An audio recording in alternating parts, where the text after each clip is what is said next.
Para sa akin po, itong ground na ito, threats, inciting to sedition, ito po ay isa sa pinakamalakas, kung hindi pinakamalakas na ground. Para sa akin po, as the endorser of the Sabali et al. Complaint sa kapagbabasa ko ng records.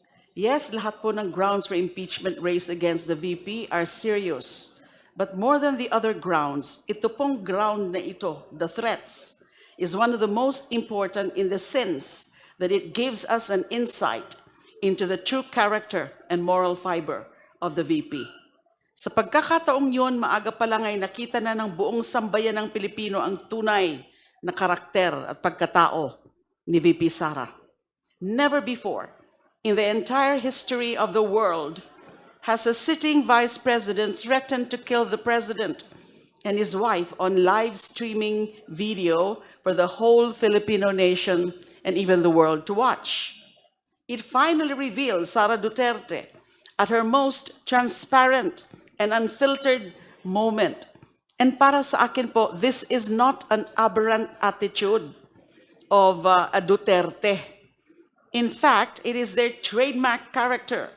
Just recently, yung kapatid nga niya po, si Mayor Baste, said that all he wants is the head of the president, nothing more. And then the Duterte family will be satisfied.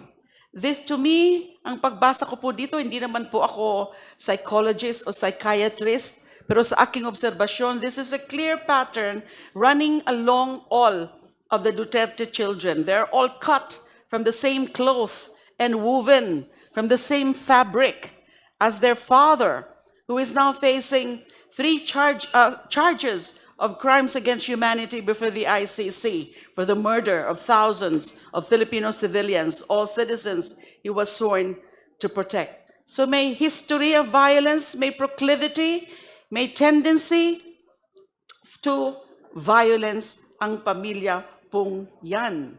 Mayor Baste also showed us that the Duterte family is capable of bringing back the bloodshed instigated by their father, as he attempted to do so immediately at the start of his first term as Davao City Mayor in 2022, with the killing of 7 alleged criminals in Davao City. Fortunately, his attempt to bring back the Davao Death Squad was immediately put to a stop by the PNP when the leadership of the whole Davao Police Force was revealed.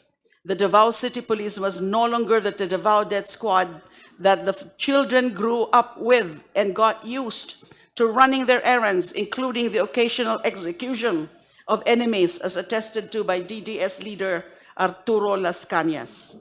Mayor Baste's failed revival of the DDS is also just a poor copy of his sister's record in the EJK business.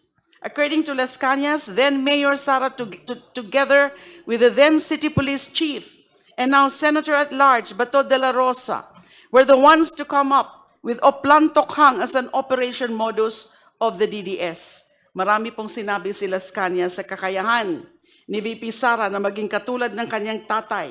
Kaya nung sinabi ni VP Sara na kumuha na siya ng hitman para patayin ang first couple, hindi po yun biro.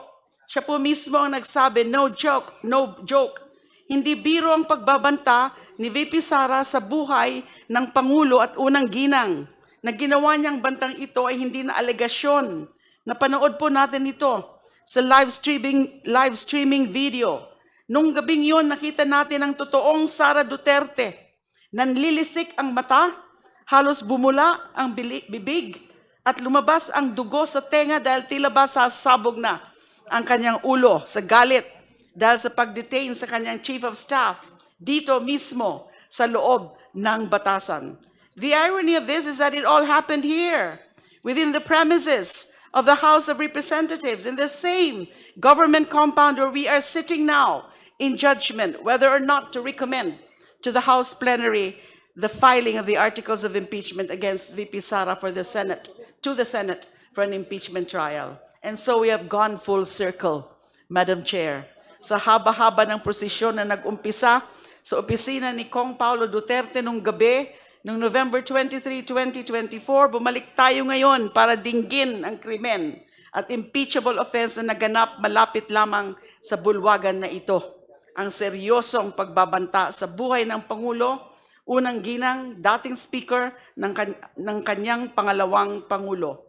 Hindi bale sana kung walang gulugod sa likod ng banta. Pero katulad po ng aking sinabi, may kakayahan si VP Sara at ang pamilya Duterte na isa katuparan ng kanilang mga bantang pagpatay sa Pangulo.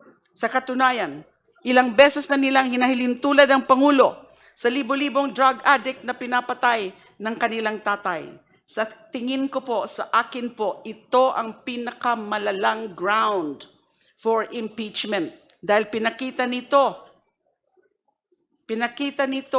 ang kawalan ng tamang pag-iisip ni VP Sara. Again, I'm not a psychologist or psychiatrist, but that's what I can see from the character and personality of VP Sara.